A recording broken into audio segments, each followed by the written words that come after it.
আসসালামু আলাইকুম।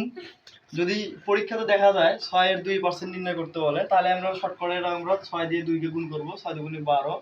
এখানে আমরা এরকম উত্তর গুণ করার পরে এই ডান দিক থেকে ২ ঘর আগে দশমিক বসাই দেব। ১ ২ ২ ঘর আগে দশমিক বসাই দিলে তাহলে এটার উত্তর হবে ০.১২ ০.১২।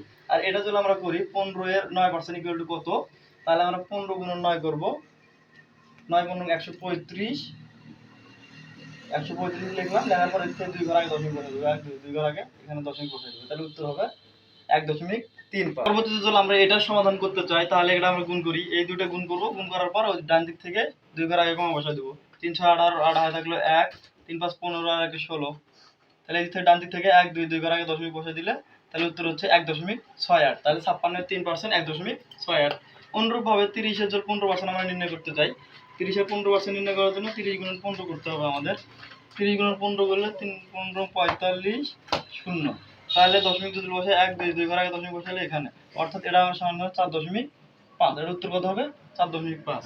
ঠিক অনুরূপভাবে এই অঙ্কটা করে আপনারা কমেন্ট বক্সে উত্তরটা জানাবেন কত হচ্ছে উত্তর। ধন্যবাদ।